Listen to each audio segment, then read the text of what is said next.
Hello students, ladies and gentlemen. In previous videos, we were started language and linguistics, and the series is continue.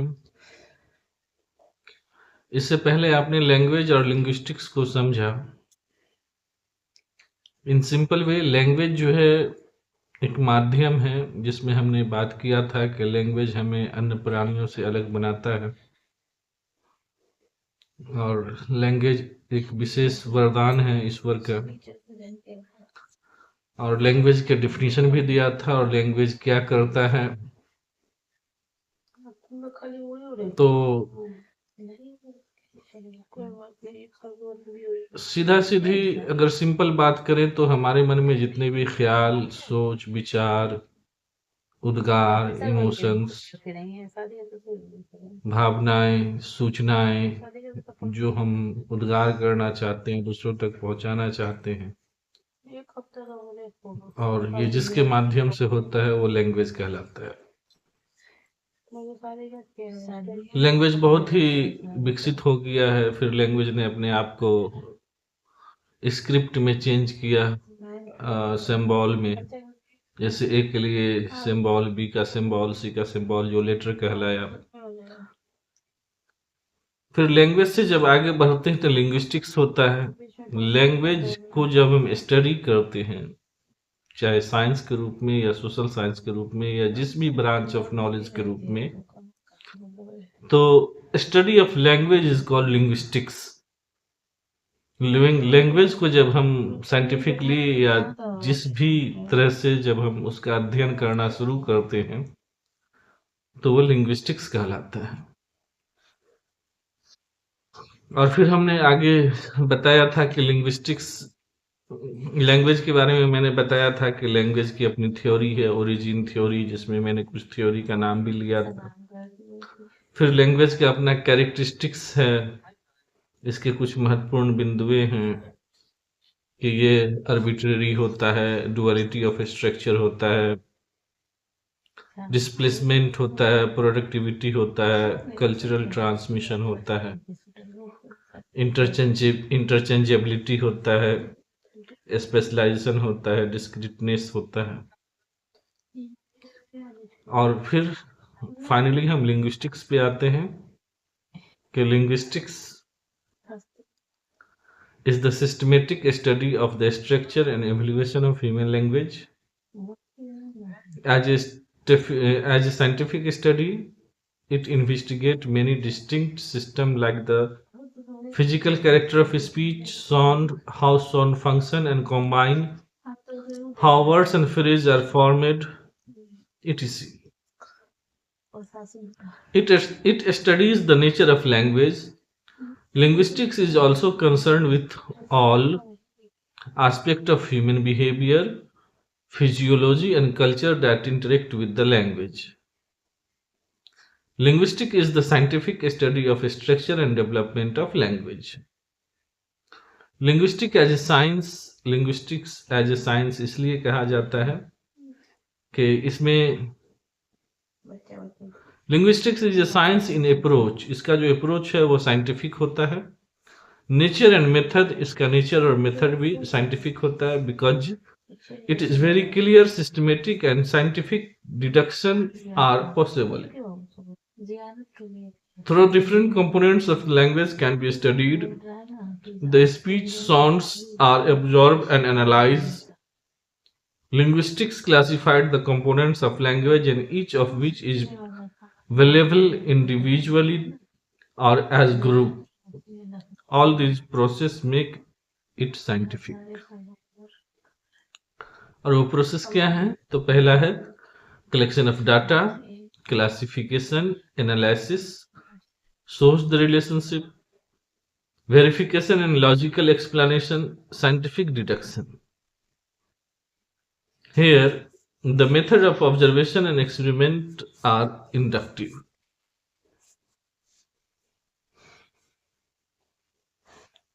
At the same time, the problem of the role of mental process of language arises.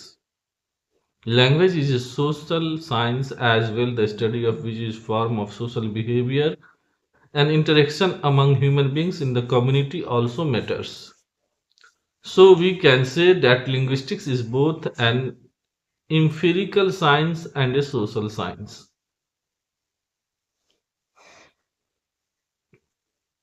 तो इस तरह से आपने देखा कि linguistics जो language की study है वो साइंस भी है और सोशल साइंस भी है। जब हम इसका एनालिसिस करते हैं तो इसके लेवल होते हैं। लेवल ऑफ लिंग्विस्टिक्स एनालिसिस, किस किस लेवल पे एनालिसिस करते हैं।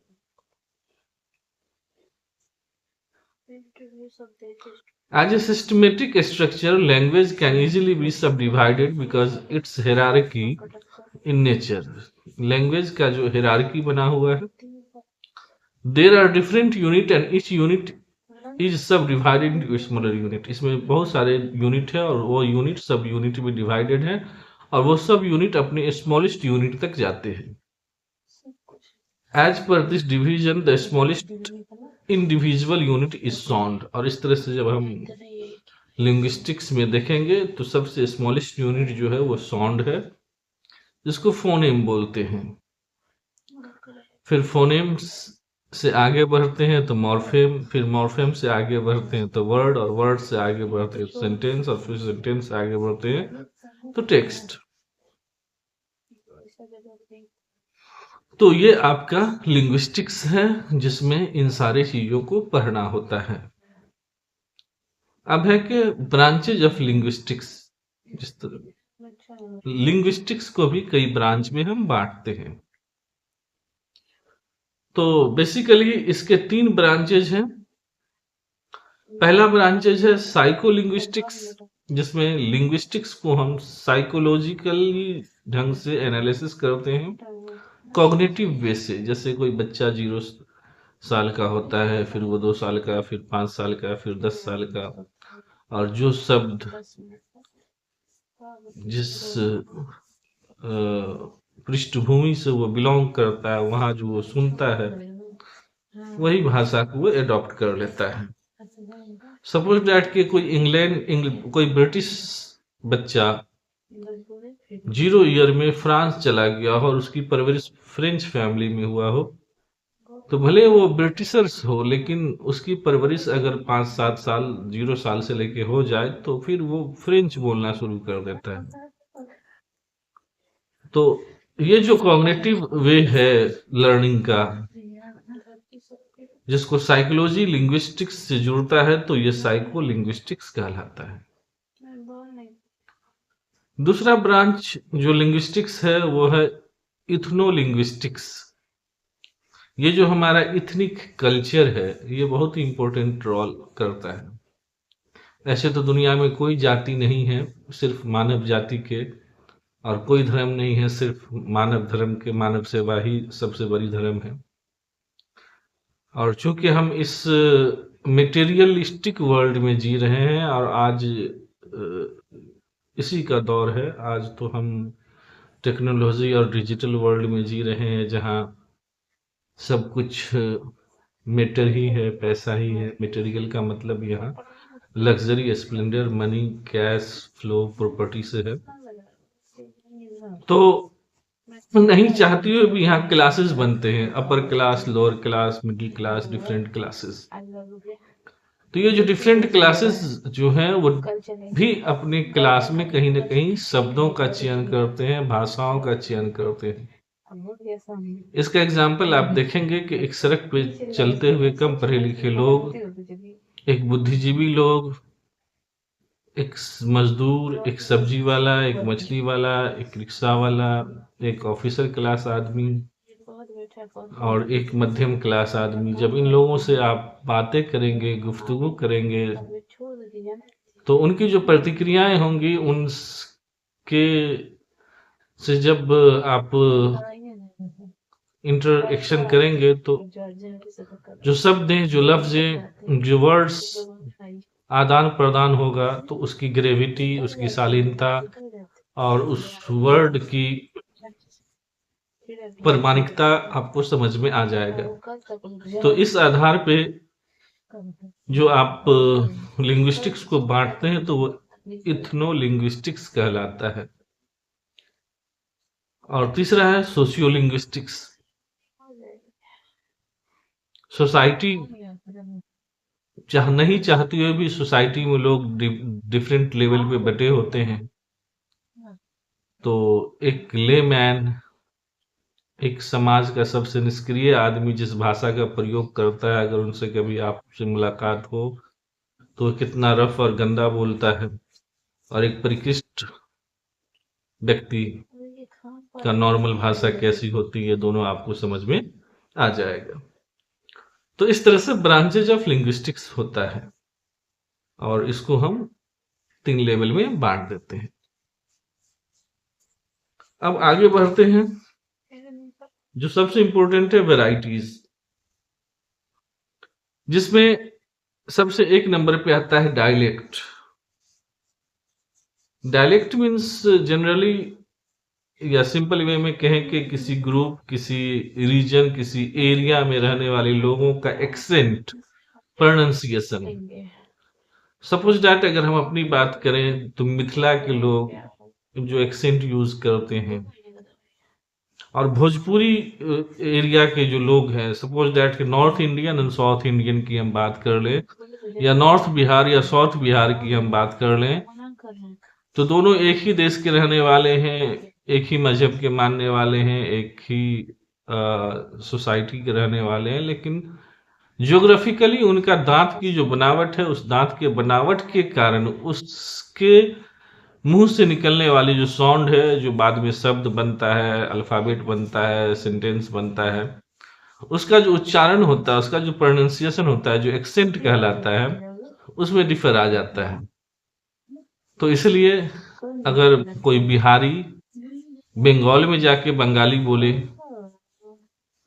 और कोई बंगाली बिहार में आके हिंदी बोले, तो आप उसके टोन से समझ सकते हैं कि ये आदमी बोल तो सही रहा है, लेकिन ये कहाँ का हो सकता है। उसी तरह से साउथ इंडियन वाले लोग अगर हिंदी बोले, तो उसके बोलने के टोन से आप अंदाजा लगा सकते हैं कि ये क्या बोल रहा है। तो ये सारी चीजें जो है डायलेक्ट के अंदर आता है। तो डायलेक्ट जो है, उसका की फीचर क्या होता है? प्रोनाउंसिएशन होता है। अगर इसी चीज को अमेरिका में आप ले जाएं, तो न्यूयॉर्क में के आर कार बोला जाता है, और वहीं पे बोस्टन में के का पे प्रोनाउंस करके आर को नहीं बोला जाता है। फिर डायलेक्ट से जब हम आगे बढ़ते हैं, डायलेक्ट में भी बहुत सारी बातें होती है। पर्टिकुलरली ये ज्योग्राफिकल रीजन को शो करता है, लेकिन ज्योग्राफिकल रीजन को शो करने के साथ साथ सोशल क्लास, कम्युनिटी को भी बताता है। It includes distinct variation in vocabulary, grammar, and accent or pronunciation. Although not all dialects differ in all 3 aspects, dialects evolve naturally over time and reflect the social, cultural, and environmental influences on a community. Dialects are mutually intelligible forms of the same language, meaning speaks different dialects can usually understand each other. Dialects के बाद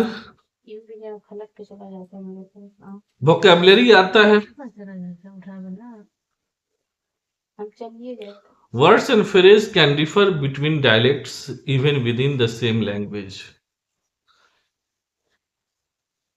vocabulary में भी फर्क होता है। British versus American. British English biscuit,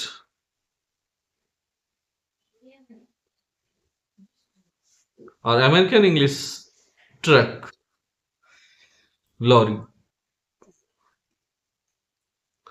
तो British English में biscuit का मतलब कुकी होता है, खाने वाला होता है, और जबकि अमेरिकन इंग्लिश में ट्रक का मतलब लॉरी होता है। Grammar. Dialects may have unique grammatical structure, particularly in terms of verb conjugation, sentence structure, or word uses. Southern US dialect, all, is commonly used as the sound person plural, meaning you, all. I might could combine two models which would not be grammatically correct in standard English, but it is used in some southern dialects. तो यहां से English में formal और non formal English की आप कह सकते हैं तो शुरुआत होता है। तो ये डायलेक्ट जो है ये बहुत इंपॉर्टेंट रोल निभाता है। डायलेक्ट के टाइप्स होते हैं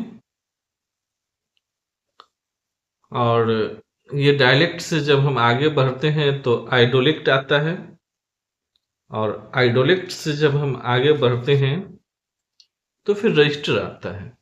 रजिस्टर मीन्स खाता बही वाला रजिस्टर नहीं, भाषा का ही एक प्रकार है। भाषा का जो एवल्यूएशन हो रहा है मैं उसकी बात कर रहा हूँ। जैसे मनुष्य का एवल्यूएशन हुआ, मनुष्य पहले चिंपैंजी था, उससे पहले पता नहीं क्या था।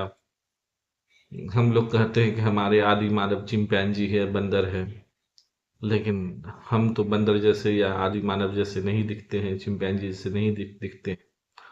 तो कहीं ना कहीं वो जो चिंपैंजी है वहां से आज तक का जो मनुष्य ने जो सफर तय किया है, जो इवोल्यूशन हुआ है, जो उसमें विकासें हुआ है, जो तब्दीलियां आई हैं, जो बदलाव हुआ है, उसी तरह से भाषा में भी है। तो भाषा पहले क्या बनता है, डायलेक्ट होता है, फिर डायलेक्ट से वो आइडियोलेक्ट होता है और फिर आइडियोलेक्ट के बाद वो रजिस्टर होता है और रजिस्टर के बाद रजिस्टर के भी टाइप होते हैं। वो स्टैंडर्ड भाषा कहलाता है और नॉन स्टैंडर्ड भाषा कहलाता है। तो आपने क्या देखा, डायलेक्ट देखा, डायलेक्ट के बाद आइडोलेक्ट देखा, आइडोलेक्ट के बाद रजिस्टर देखा, रजिस्टर में फिर हम बहुत सारी चीजें देखते हैं और फिर रजिस्टर के बाद पिडगिन आता है और पिडगिन के बाद फिर कोरेल आता है और कोरेल के बाद स्टैंडर्ड लैंग्वेज आता है। तो एक डायलेक्ट जो है स्टैंडर्ड लैंग्वेज तक का सफर इन सारे चीजों को पार करके करता है, तब जाकर के कोई डायलेक्ट एक भाषा के रूप में स्थापित हो पाता है। तो डायलेक्ट से लेकर के स्टैंडर्ड लैंग्वेज जिसे ऑफिशियल लैंग्वेज कहा जाता है, या जिस भाषा की मान्यता प्राप्त हो जाती है, जिसमें साहित्य लिखना शुरू हो जाता है, जिसमें पोएम, पोइट्री, नॉवेल, ड्रामा या आपके मन की जो उद्गारे हैं वो सारी चीजें लिखनी शुरू हो जाती है, जिसको मान्यता प्राप्त हो जाता है, तो वो स्टैंडर्ड लैंग्वेज कहलाता है। तो आपने क्या देखा, डायलेक्ट देखा, डायलेक्ट के बाद आइडोलेक्ट देखा, आइडोलेक्ट के बाद रजिस्टर देखा, रजिस्टर के बाद फिर आपने पिडगिन देखा और पिडगिन के बाद कोरेल आता है और लास्टली कोरेल के बाद स्टैंडर्ड लैंग्वेज स्थापित हो जाता है। इसको आज की भाषा में ऐसे समझें कि आज जो सोशल मीडिया है जिसमें बहुत सारे सिंबल, सिमली, वो और पता नहीं क्या क्या इमोजी यूज हो रहा है और बहुत सारे शॉर्ट टर्म यूज हो रहे हैं, तो क्या वो भाषाएं मान्यता प्राप्त है? नहीं, वो भाषाएं मान्यता प्राप्त नहीं है। लोग समझ भी रहे हैं, लिख भी रहे हैं, बोल भी रहे हैं, भेज भी रहे हैं, लेकिन अभी तक इन्हें कोई मान्यता नहीं मिला है। तो डायलेक्ट जो है वो रीजनल होता है, इथनिक होता है, अर्बन होता है और रूरल होता है। रीजनल डायलेक्ट का ज्योग्राफी से संबंध होता है और इथनिक का जो है कल्चर से संबंध होता है, सोसाइटी के लेवल से संबंध होता है। उसी तरह से अर्बन और रूरल तो आप समझ ही गए होंगे, अर्बन शहरी क्षेत्र हो गया और रूरल देहाती क्षेत्र हो गया। फिर ये डायलेक्ट वर्सेस लैंग्वेज कि क्या डायलेक्ट सच में भाषा है? तो डायलेक्ट कहीं ना कहीं भाषा है लेकिन कंप्लीट भाषा नहीं है। The distinct between a dialect and a language can sometime be political rather than purely linguistics. इसे लिंग्विस्टिक्स से ज्यादा पॉलिटिकली यूज किया जाता है।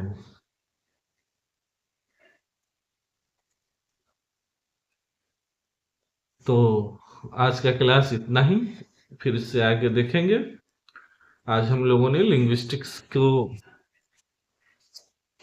पढ़ा और लिंग्विस्टिक्स में स्टैंडर्ड लैंग्वेज को स्थापित कर दिया। अब स्टैंडर्ड लैंग्वेज के बाद फिर अगला क्लास में हम लोग पढ़ेंगे स्ट्रक्चरलिज्म, लैंग्वेज एंड पैरोल, फिर उसके बाद relationship between language and parole, synchronic analysis, synchronic and diachronic linguistics,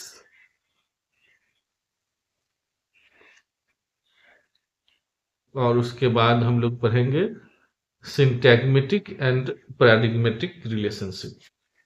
ये जब समाप्त हो जाएगा तो फिर नया चैप्टर शुरू होगा, और वो नया चैप्टर होगा लिंग्विस्टिक्स का सेकेंड पार्ट, जो फोनेटिक्स एंड फोनोलॉजी कहलाता है, जिसमें हम लोग साउंड से लेकर के फोनेटिक्स, फोनोलॉजी, मॉर्फोलॉजी, सिंटेक्स और सिमेंटिक को पढ़ेंगे। Thank you very much. Video अच्छा लगे तो लाइक करें, सब्सक्राइब करें एंड शेयर करें।